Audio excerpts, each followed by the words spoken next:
Good afternoon, good evening, good day, everyone, wherever you're at. We enjoy that you are here with us and filling this space. We have remarkable, talented people that are engaged with us. You know how we are. We interview interesting people doing interesting things, and we have an interesting pair right here. You see how I rhymed right there, here, there. But Okay, okay. I've been listening to De La all day, so just pardon me, pardon me. Um, we have here Acute Inflections.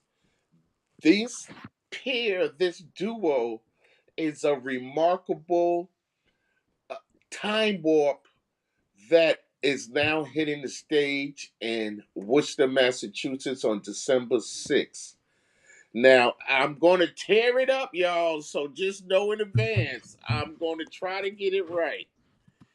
Elacia Douglas and Sadeki Pierre combined He for was the. committed. Yeah, your heart was in the right place, bro. Your Yeah. heart's in the Oh, right place. I tore it up. Let's do it one more time. But you were committed and you owned it, and Yeah, we're gonna fix it right now. yeah. Okay, let's My fix it name right. is my name is Alicia, but you can call me Elacia Al. Douglas. Okay. Yeah. And I'm Siddiqui. Siddiqui. Okay. See, I'm gonna get it right before I see y'all next week, Saturday. So I got at least I hope that's introduce. the case. If you see me looking at Yeah. my We won't let hands, you because I got a pronunciation key on it. in. Don't let that guy in. There he goes with them slippery shoes. One of the things, and I mentioned the slippery shoes because of the theme of you guys, this Renaissance, this Harlem Renaissance era where you want people to come December 6th to the First Unitarian Church in Worcester, Massachusetts, to be a part of the experience in Harlem Renaissance dress. Now, that is something that some people may not even know what is Harlem Renaissance. Can you explain to the people what Harlem Renaissance is in case they don't know? Ooh, I would think back to a time where we refused to be uh, trapped, where we refused to be uh, ignorant and subservient, and we represented ourselves as better than what they wanted us to think about ourselves. So, we dressed up, we were artistic, we were outspoken, we believed in unity. So, yeah, we just want to bring all that back. All while having fun and being creative and sassy all at once. Like every nuance of us being in all of our possibilities in a great way existed then. And that is a beautiful experience to convey to the audience. And you guys have demonstrated that this through the combination of jazz and other genres of music. So you guys are eclectic in the sense that you can do, like, you have your upright bass behind you, and you pull that out and you engage the audience in a jazz sequence. But you guys are popular. People know about you guys. So, like, you're not like an unknown group, but you're popular. So does that mean you do pop music as well? Mm. Yeah, we do. We have an alter ego that causes us to do a lot of private events, and that's where we usually pull out more of our pop songs. Uh, so yeah, I guess you can say that. Yeah, I mean, you got to come to the show to experience it. I would say that whatever the song was originally, you're gonna have a fresh experience with a song that you've heard a million times before, because our arrangements are definitely not pop arrangements, and the sound of the bass, the sound of the voice, the different frequencies, like it's powerful. And I wouldn't say that pop music is known for being soul stirring and powerful. So that's the only reason I kind of bristle when people use the word pop. I'm like, I mean, maybe the original song was pop, but our rendition is not pop. So what do you think the mix that you do, the combination, the paprika or the turmeric, or what do you put in there? Do you put a mix of rhythm, a mix of melody, a mix of, what is your mix composed of when you do these arrangements and you make them yours? It's it's truth. It's honesty for what's being said lyrically, of course, musically. Um, the we're just being authentic to what the moment is. And what's kind of cool is when we're figuring out what the energy should be, we're literally trying different genres. We're doing a mashup of, let's say, is a little bit of a little bit of reggae with swing. Like it all depends on what the song is and what feels honest when we listen to the lyrics, especially. That sounds dope because it sounds like we're in this together. Like some of what you're experiencing and experimenting with, we're rocking with you in real life doing this in real Yeah. Yeah. time. So that is Hmm. a wonderful experience that it cannot be measured or matched every time. What has been an experience that you guys have walked away from and been like, man, that was remarkable. You pat each other on the back because y'all did so well. uh, well, I always think back to, I think it was our first jazz festival we did in Martha's Stewart, and not Martha's Vineyard. Oh dear. Woo. uh, Cut that part, please. I'm sure she'll be very excited a little bit, but no, that's what Martha's we ain't Stewart. trying to do all Somebody I'm didn't always like teasing that one. her. Yeah. I'm always teasing her because she got too many pillows on the bed and towels that you're not supposed to use. And I'm like, what is this Martha Stewart foolishness? So that's why It Martha was Stewart, forefront. It was right that. here. Please stop with putting it on it is your fault, though. I mean, obviously, I'm not a fan, but no beef. I don't me. want no beef with Martha Let's just Stewart. keep I spiraling know down, by she's, the way. I know she's real connected with people in the prisons and stuff. I don't need Right, no right. She make a phone call. She make a phone call.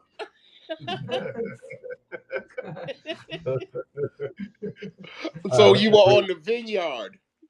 Yeah, with Martha's Vineyard, and they had a couple different acts for this jazz festival, and they put us second. And the first act was this Brazilian jazz band, very lively. They had everyone clapping, singing along, dancing, and our sound is quieter, more sultry, mellow, and I'm feeling very insecure. I'm like, we gonna have us go after them? Like that's not fair. You're setting us up to fail. And we did one of our original songs, and it's a powerful, deep song, and it's difficult. It's a difficult song for us to execute properly. So we're real focused on the notes and the rhythms and everything.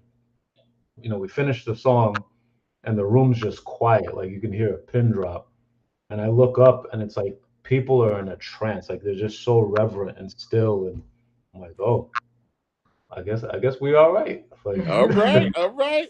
And you used the word reverence. They were getting a spiritual experience, huh? That's yeah, what's up. Because definitely. sometimes we, as an entertainer, as a creative, you want people to experience what you give them through your gifts, but how they receive them is always a wait and see. And Mhm. you Hmm. saw something after that gravitated your vocabulary to talk about the reverence and the spirituality of the moment. That's a huge thing, man, because you want people to walk away with a little bit more than they came in the door with. Yeah, Definitely. yeah. And if you're And that, preaching through your music, you doing some things. Yeah. That's ah, what they tell us. yeah. Now, the things that people tell you, has one of them been that were born too late? You guys are. You should have been. 70, 80 years ago. You missed it. What do you say to them? That you should have been in the Harlem Renaissance, not that you're recreating it. Hmm. Yeah, that's an interesting perspective that some people do have. You know, we got a whole bunch of different perspectives on the planet. Um, but I would say that things come back in fashion over and over and over again, and Hmm. we do need constant reminders, almost like retraining. And we're just, we're here to remind our people that we can continue to elevate. Our ancestors fought for the right for us to be where we are today, and some of us are almost in a race to the bottom to not, So it's almost like we fought for this freedom, and some of us are fighting to be slaves again. And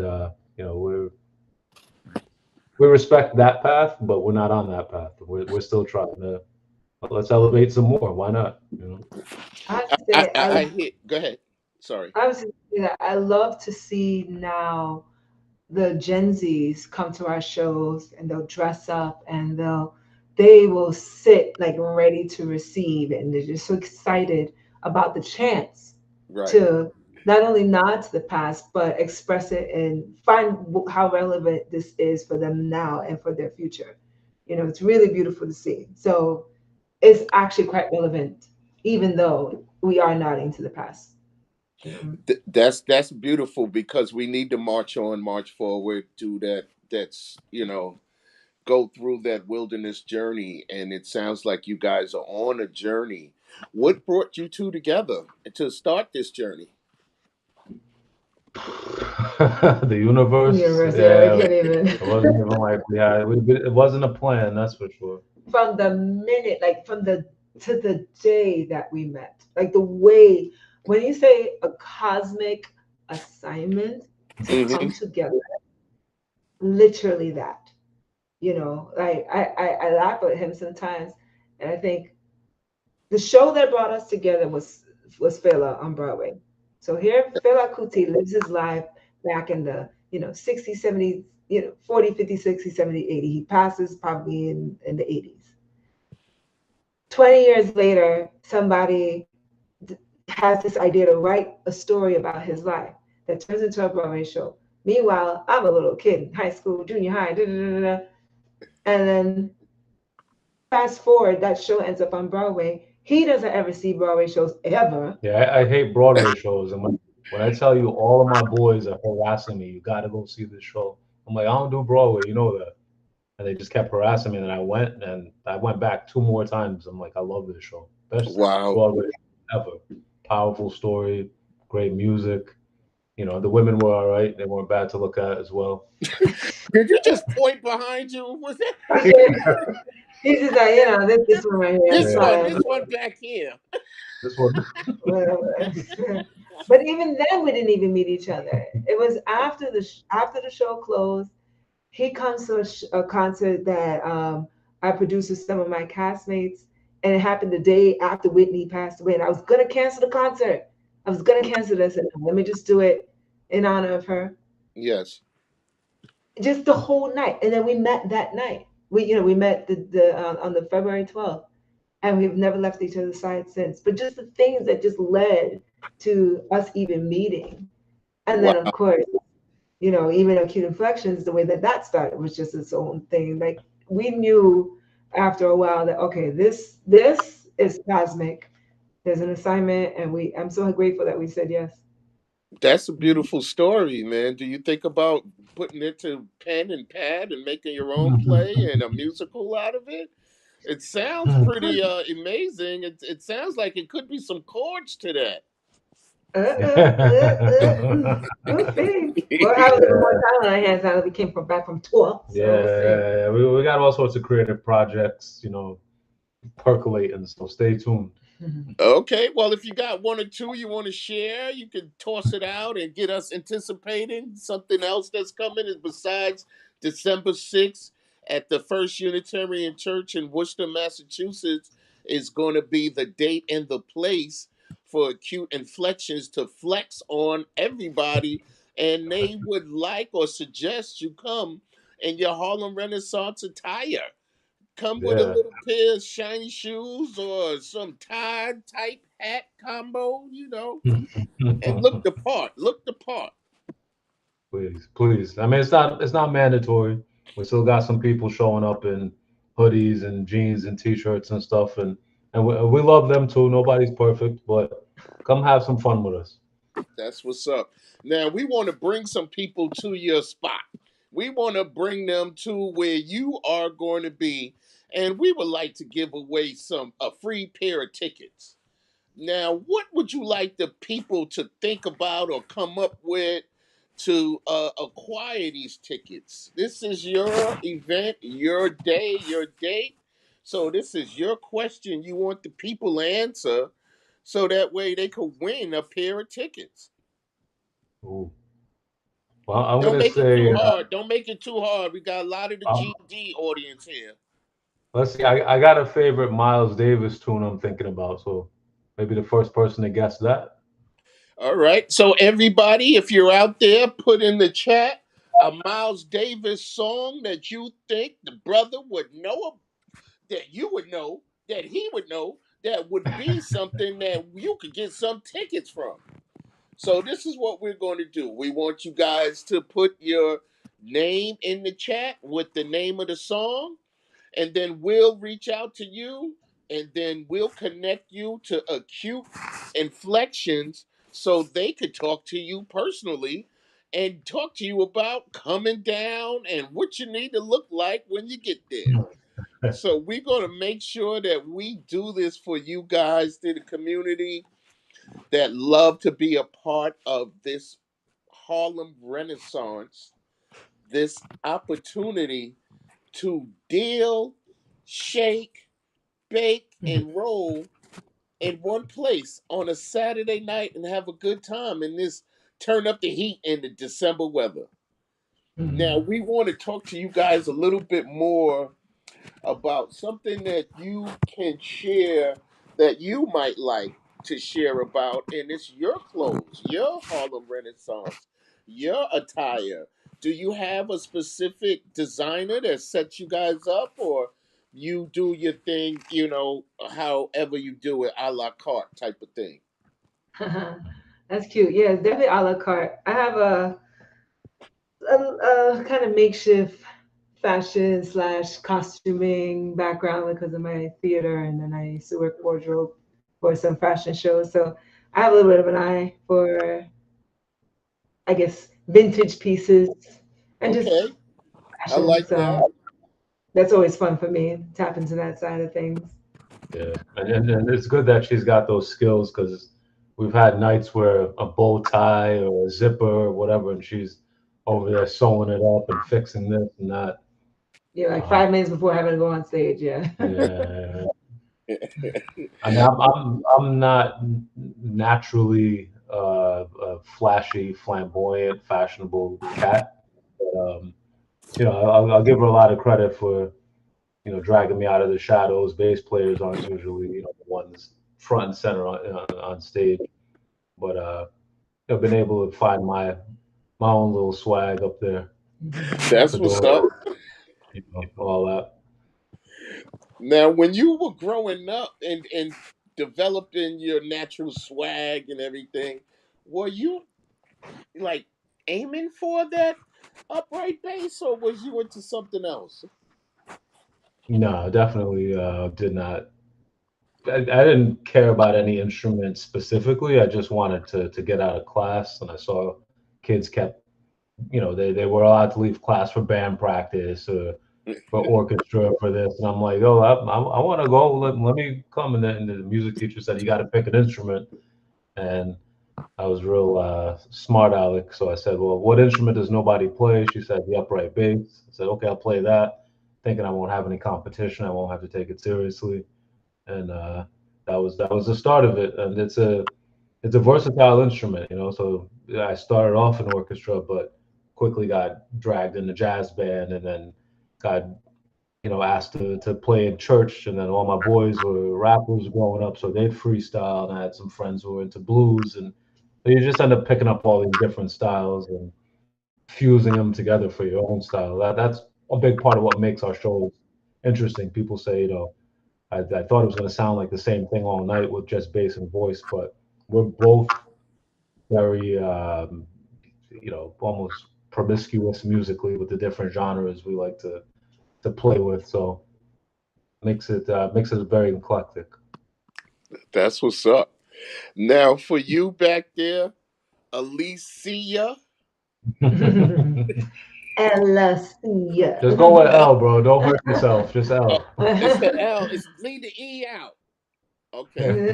just, just stop Alicia. at L. Alicia. Yes, sir. Before you don't let me in the venue.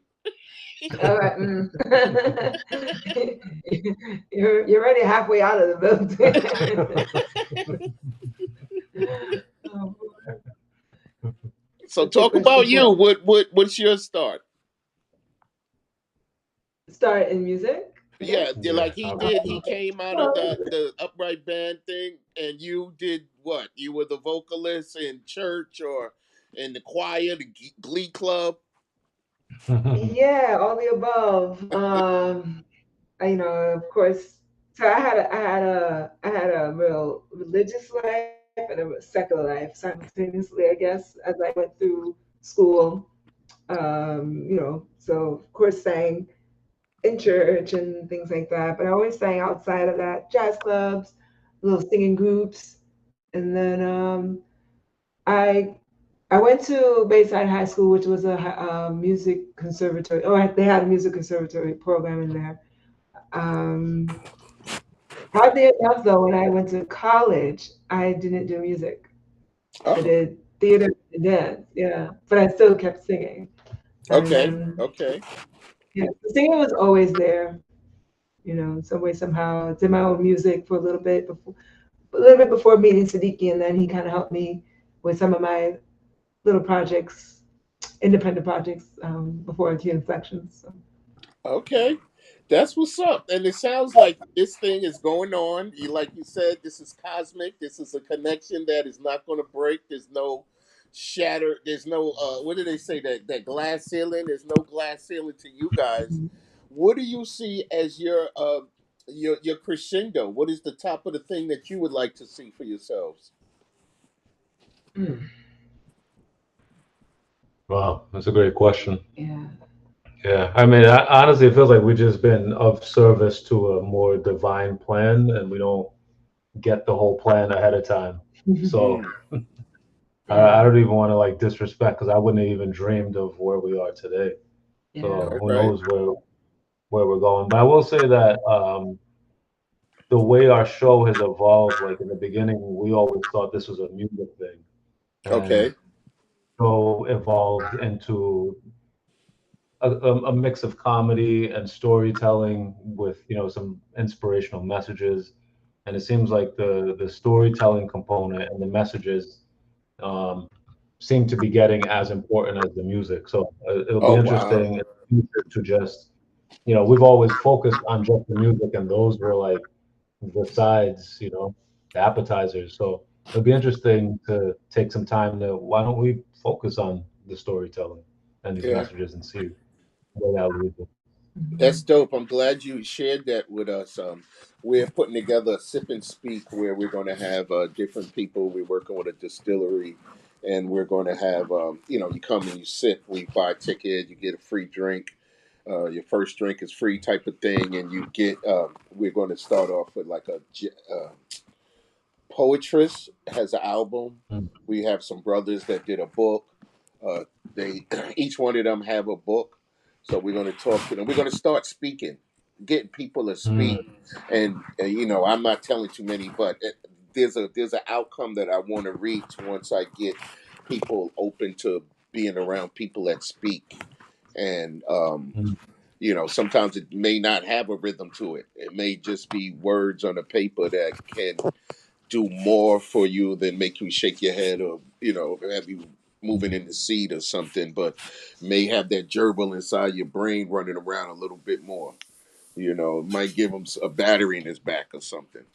So I'm glad you shared that, and I'm hoping that a lot of people are on that wavelength to share to speak, and to get more people engaged with the word, and how to use it. You know what I mean? And the multiple ways of using that tongue to come across in different, you guys, jazz, reggae. You can infuse popular music, and this is just your music. We're not even talking about the theater side of, you know, Alicia's background. So, this, do you guys bring this stuff, we don't even know what the well is. Do you know what I mean? We don't even know, because it's just being tested. You guys are still new to the world, and not that you're immune to all of the BS in the world, but it sounds like you got your stuff pretty well together. Now, on the closeout, how would you want to leave the people? What would you say to the people, first to encourage them to come to your show, and then to encourage them to follow you? Like, not just come to my show, but really become a part of what we got going on. Mm. Well, come and come open to experiencing something different, something you have never experienced this type of show exactly how it is ever before. So come with an open heart, an open mind. Don't look to compare it to something because it can cloud your experience. And I guess be ready to laugh, be ready to feel things that you were not expecting to feel, Okay. and, and there's nothing wrong with that. Amen. Amen. Brother Pierre. Ooh, save the best for last. Ha. Watch out. Don't get Yes. smacked. Look, she already put hands No, on it's all good. you. She already put hands on you. I know. Hey, see what I'm dealing with over That was a soft gesture. That was soft. here? I mean, I'm gonna use the words of one of our fans, because sometimes, just to see yourself clearest, you have to see yourself through the eyes of others. And one of our fans recently said to us, "I felt like I was at a family reunion. Like it was so warm and fun and loving, but it's a room full of strangers, but they were still family." So I would say, we're all going out and having these experiences, and they're so individualized. They're so like base level. Like they almost lower us to the lowest common denominator in the room. This is like a unifying experience with us all at our highest levels. So That's I what's up. think that to me that's a different experience. I say to her all the time, I wish that I could be in the audience. I wish I could just come across this for the first time, because I Mm, know I would love it to be like the first time going to see Fela. So I'm happy other people get to do that and have that powerful experience while we're working hard on stage. Wish we could have more water. Wish the light was this and the speakers were that. But, you know, you guys at least come and have fun. Good for us you because sound we like can't. production. Right?